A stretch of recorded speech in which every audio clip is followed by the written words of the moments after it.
Magandang gabi ho sa inyo lahat.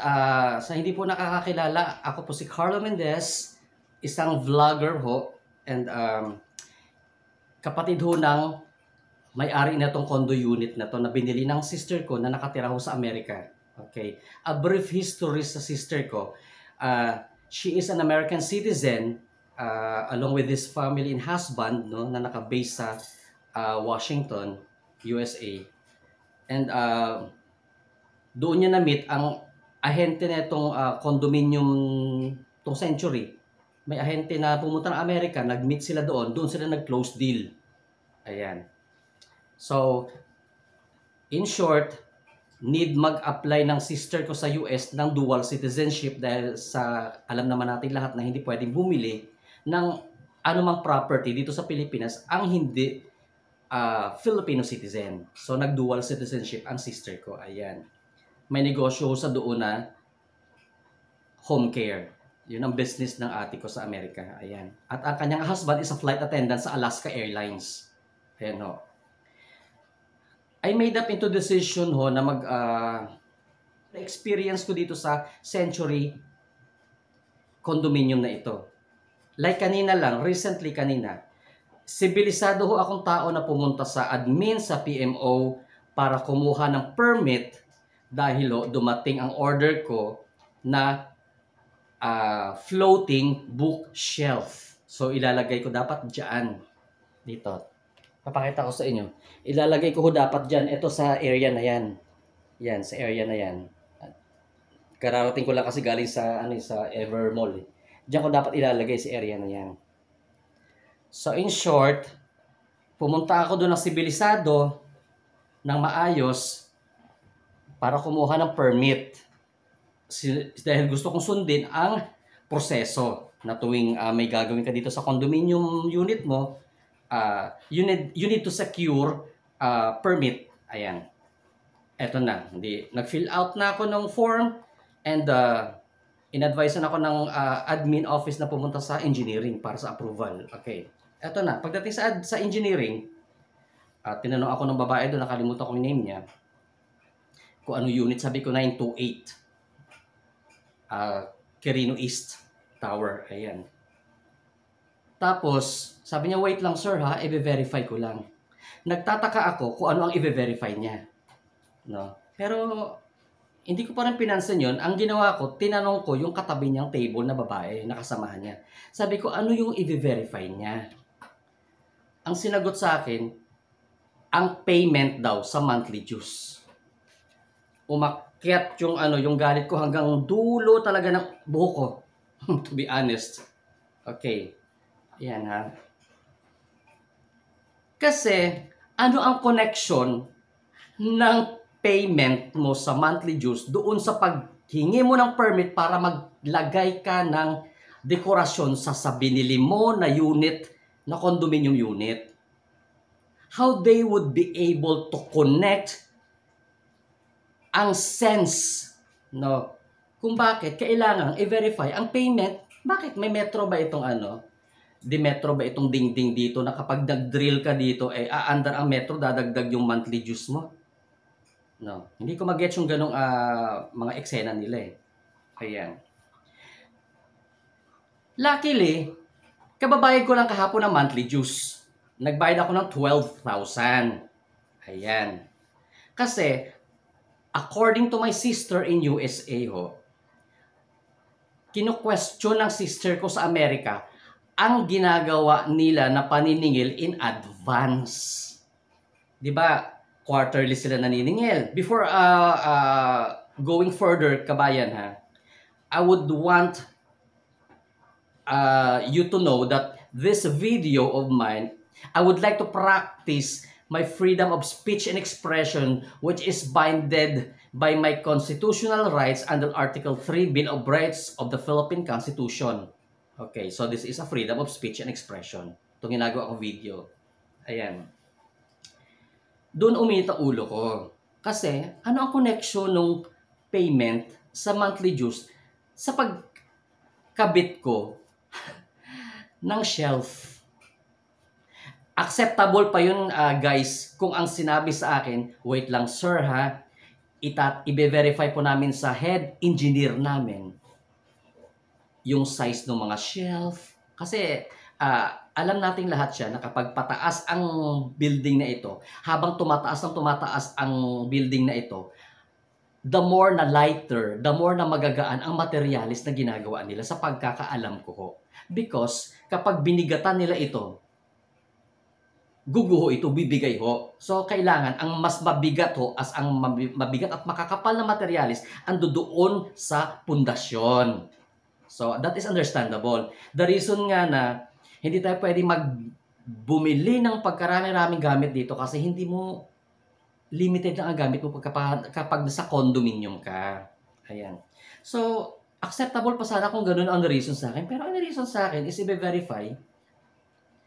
Sabi ko i-verify ang payment daw.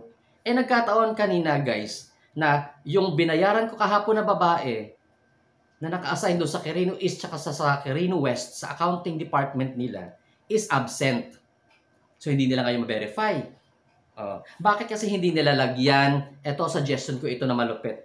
Bakit kasi hindi niyo lagyan ng portal ang mga computer ninyo dyan sa office na may isang pindot lang ninyo, ma-access nyo ang record ng bawat tao dito sa Century. Nagtrabaho ako as a customer associate sa LBC. That is exactly my job is.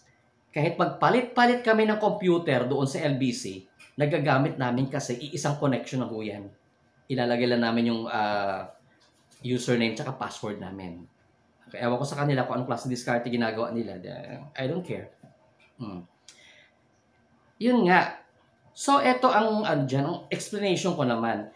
Because my sister in USA told me na i-check mo ang mga monthly dues. Bakit ganito sila maningil? Bakit naniningil sila in advance? I will give you an example doon sa medyo, syempre, hindi naman lahat ho nakakapag-tingin sa mga bills natin. Ito ang doon. Kasi ako dati di ko rin tinitingnan yan yung mga bills na yan. Nung sinita na ako ng sister ko sa USA na i-check mo yung mga bill, bakit advance ang singil nila. Okay, na-find out ko ho na quarterly pala sila nagbibilling. Okay, quarterly billing. Nagbilling sila September, I guess. Binil nila ang October, November, December. Okay, so kinu-question na naman ni ate yan. Bakit sinasama nila ang November? Kasi September pa lang nun Bakit sinasama nila ang mga months na hindi pa due date? According to them, nung tinanong ko sila sa admin sa office, is quarterly ang singil nila. Yes, we all know the terminology, the precise terminology of quarterly. Okay, pag quarterly, 3 months. In 1 year, may 4 na quarter tayo. First quarter, January, February, March. Second quarter, April, May, June. Third quarter, July, August, September. Fourth quarter, October, November, December. Okay, ganyan ho ang quarterly. Bakit ka maniningil ng ahead? Wala pang due date. So, ang sagot sa akin, guys, may mga naman daw. Each month, if I were not mistaken, each month naman daw nung sa first quarter, halimbawa, or last quarter, kasi last quarter na tayo ngayon, last quarter of the year 2023, if I were not mistaken, sa pagkakaintindi ko sa explanation nila, each month naman doon, sa 3 buwan na yun, from October, November, December, each may kanya-kanyang due date. If I were not mistaken, ba't din na lang ninyo ginawang monthly ang billing ninyo? Kung maglalagay din pala kayo ng due date every month. Diba? Ngayon, kung yun ang pagkakaintindi ko, mali ho yun. Hindi ho dapat sila nagniningil ng advance. Ang tama hong paniningil ng quarterly, halimbawa, at least middle of December para mabuo yung last quarter ng 2023. Like may example ako, I have my private doctor sa UST Medical Arts. Nag-check up ako doon quarterly. Pag sinabi ko bang quarterly check-up ko, every month ba ako pupunta sa UST? Of course not. Every 3 months, di ba? Yun ang question ni ate ko. So, ang kinagagalit ko kasi doon, kung ano ang tinatrato sa akin ng tao, yan din ang tinatrato nila sa ate ko na may-ari ng condo unit na ito. Because I am a legit SPA of this unit na binili ni ate. Ayan.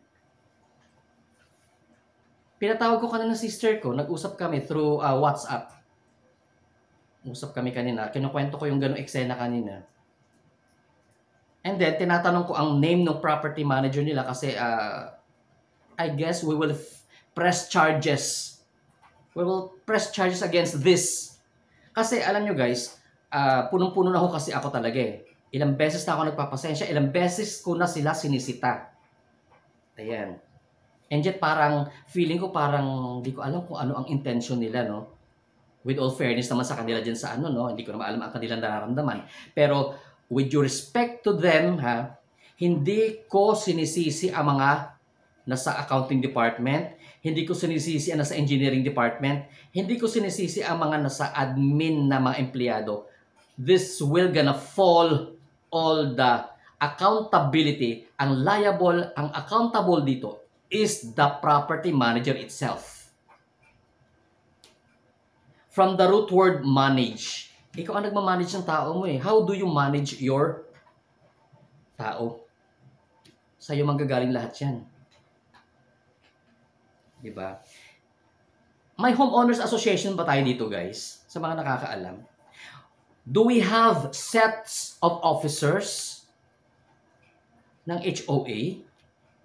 Kasi parang na-turn over tong unit namin 2022. Mahigit 1 year na ako dito eh. Mahigit 1 year pa lang to sa amin na turnover. Magto 2 years pa lang this coming March. Never pa ako naka-experience na nagtawag ng meeting for homeowners association na may mga respective ang tawag na may mga respective na sets of officers. Sabi ko kanina, ano ba ang problema sa binayad namin? Nagbayad na kami ng 12,000 kahapon. Sabi ko sa kanila. Ngayon, sinabihan ko ate ko kanina na this coming November 15, magbabayad ka ulit for the month of November. Iniisa-isa namin. We are very strict to this regards kasi hindi lang naman ito yung pinagkagastusan namin. No? Madami din kaming mga payables. Amortization namin dito. Ang ate ko, amortization niya ng 2 bahay niya sa USA. Sasakyan niya, mga sasakyan niya, apartment ng anak niya nag-aaral. Okay. But, sa awa naman ng Panginoon, kaya naman ng ate ko bayaran ito lahat. No? One thing lang na kinu-question ng sister ko, bakit advance sila maningil? So, sabi ko sa sister ko, ang gawin mo, dahil sila din naman nagsabi na may due date, so every due date, doon ka magbayad. Kung ano lang ang naabutan ng due date, yun ang bayaran mo. Nagbayad ako ng 12,000 kahapon eh. Nakalagay sa resibo yan. Na nakapag-partial payment nga ako doon sa resibo for the quarter, last quarter netong year. Nakalagay sa receipt ko. Na nabayaran ko ang tubig doon, lahat-lahat. Tapos, at may partial payment ako for the 4th quarter. O since nasa kanila galing nga, na may mga due date ang each month ng quarterly dues nila. So, susundin ko yan. Sa kanila galing yan eh. Sila nagsabi niyan eh. So, sa 15 of November, magbabayad kami. Pagdating ng December, magbabayad kami. So, is there any problem with that? May problema ba kami sa pagdating sa ganyang bayaran? Ako naintindihan ko ng clear eh. Ang problema ko kasi dito guys, no? Sa ganitong klase ng paniningil nila, sasabihin nila na hindi na may due date naman each month of each quarter. So in short, ang analysis ko, correct nyo ako if I am right or wrong. Ang analysis ko kasi, 3 buwan in advance sila naniningil, quarterly, ang sinisingil nila in advance. And then, nilagyan nila ng due date each month. So parang binigyan kanila ng option na kung hindi mo kayang bayaran yung 3 buwan in advance, you have to follow every due date of each month. Okay, ganun. So sa kanila galing yan. So ganun ang gagawin namin. So, may utang ba kami sa tingin ninyo guys? May utang ba kami sa tinatawag na juice dito? Over there, nakalay over ho ang resibo. Ayan, sa screen ninyo, nakalay over ang receipt na binayad ko kahapon 12,000 and naka-indicate dyan na may partial payment kami for the last quarter of this year, 2023. Since na hindi pa dumating ang due date ng November and December, so, to be follow, why not? Hindi pa pwede to be follow ang payment nun? Hindi pa dumating yung December tsaka November. Anong date pa lang tayo ngayon? 9. Ayan. Sinend ko kanina sa office. In-email ko sa kanila, may problema ba? The precise terminology, how to use the proper usage of the terminology na quarterly is this. Sabi ko, binigyan ko siya ng example. Dapat, kagaya niya next year, mag-i-start ang first quarter next year is January, February, March yan. First quarter ng 2024. Asahan natin yan, maniningil sila January. Or December, magsisend sila, di ko alam, December or January sila, siguro mga December sila magsisend yan ng bill. Sasakupin nila lahat ang January, February, March. Saka nakakita ng sinisingil ka in advance. Isa pang concern ko, paano hindi mas sesendan ho ng letter of disconnection ang mga delayed magbayad dahil ikinarga nila lahat ang mga buwan na hindi pa naman sakop dapat ng sisingilin nila. So magti-trigger yan para mag-send sila ng disconnection, ng letter of disconnection kasi nga naka-appear doon pagkalaki-laki naka-highlight sa baba ng bill natin na ito ang total amount dues mo. Bakit mo ikinarga sa total amount dues yung mga buwan na hindi pa naman siya sakop advance? Sabi ko nga, ano to, may palawagan ba tayo dito na nag-advance na tayo ng hulog? Ang proper way kasi dyan, kung quarterly, sa last quarter nitong taon, dapat maniningil sila in middle of the week of December rather. That is the correct dyan. That is the correct and precise usage of the terminology na quarterly. That is our concern. Ang nakakasama lang ng loob doon, gumastos kami ng milyon-milyon dito sa pagbili netong unit na ito. And this is what we get. This is what we get. Wala ka bang karapatan na pagandahin yung mo? Kapagandahin itong unit mo na binili mo? Kailangan ba diktahan ka at sunod-sunuran ka kung ano ang gusto mong gawin sa unit mo? Di ba? Bumili ka pa ng unit, edi sana nag-rent na lang tayo dito. Nag-rent na lang ako dito. Alam mo, nadi-discourage talaga ako. Pati ate ko discouraged. Disappointed na bumili siya ng unit dito sa Century. Honestly.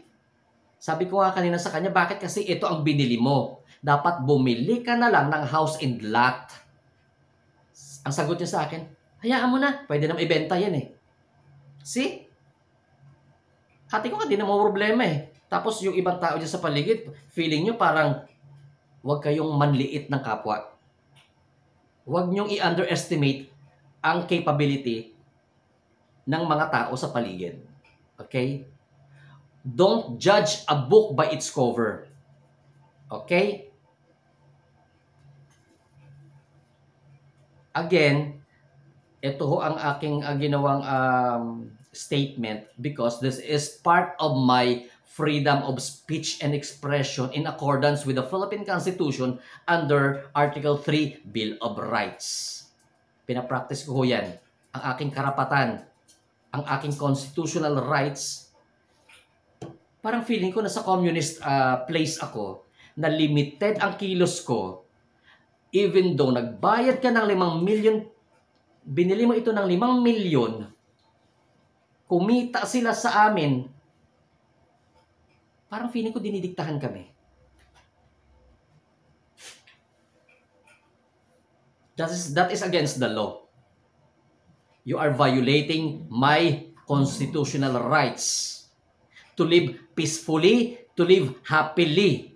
The reason why na naglagay ako ng UFI na video cam dito sa labas ng pinto ko kasi isa ho ako sa biktima na binubuksan itong pintuan ko. Kaya nga nagsuggest ako sa kanila, why not put CCTV camera dito sa bawat hallway para makita kung sino-sino yung mga gumagawa ng hindi maganda dyan.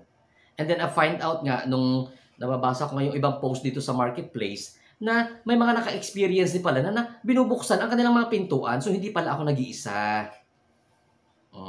So ngayon, kitang-kita ko yung tao sa labas.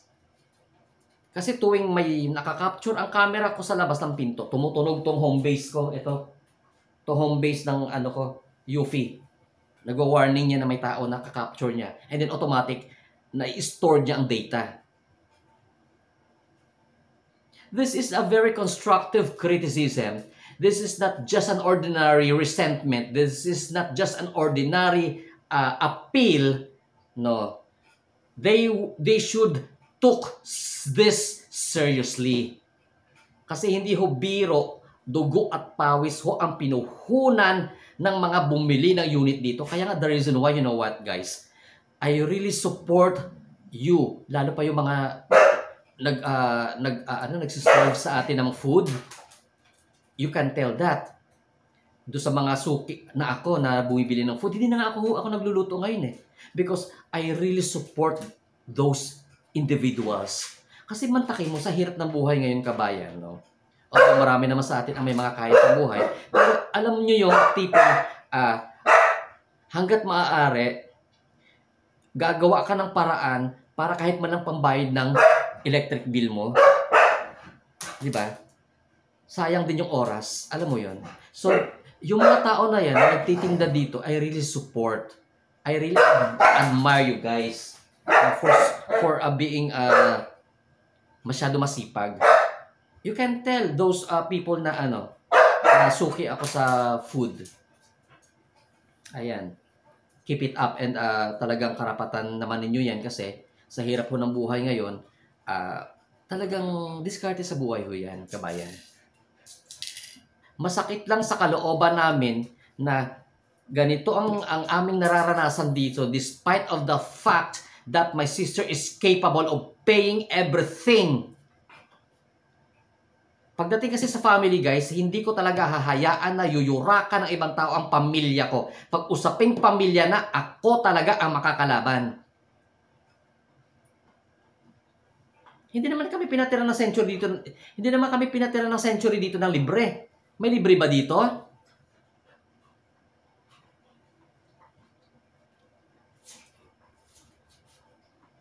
In addition to this, sa mga hindi nakakaalam, once ho na bumili kayo ng condo unit, kahit saang developer, mga SMDC, Century, Ayala, Philinvest, automatic ho yan, member kayo ng tinatawag na condominium corporation. What is condominium corporation? That is korporasyon ng lahat ng mga nagmamay-ari ng condo unit sa isang developer. So, kapag itong halimbawa, in the next few years, kung obsolete na ho itong building na ito, kung hindi na ito pwedeng tirhan, hindi ito pwedeng i-demolish basta-basta ng developer. Kailangan i-meeting niya lahat ng nagmamay-ari ng condo unit dito at magsasabihan niya na ano ang decision natin dito sa building na ito. Ipaparenovate pa ba natin ito or ibibenta na lang?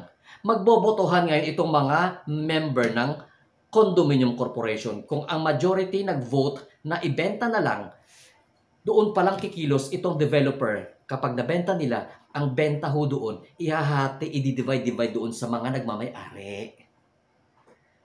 Common sense. We are paying common amilyar dito eh. We are paying common fire insurance dito. Nakakasama talaga ng loob. Nakakasama ng loob na nakaka-disappoint, nakaka-discourage. Totoo lang. Sinabihan ko sister ko kanina, ang sister ko, ang sabi ko sa kanya, sabi niya, hayaan mo na. Pagka ibibenta ko na lang yan dyan. Sabi niya ng sister ko. Pero ang worst thing dyan is that hindi ko nararamdaman na kami ang may-ari ng condominium unit na ito na binili namin. Para kami nakikitira sa kanila. Hiyang-hiya naman ho ako. Anyway, thank you so much for your time watching this video. Again, this is Carlo Mendez TV.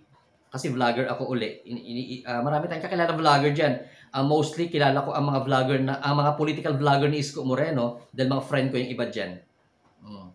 Mga friends ko yung mga iba dyan. Anyway, thank you so much for your time. God bless and have a blessed evening to all of you guys. Bye-bye.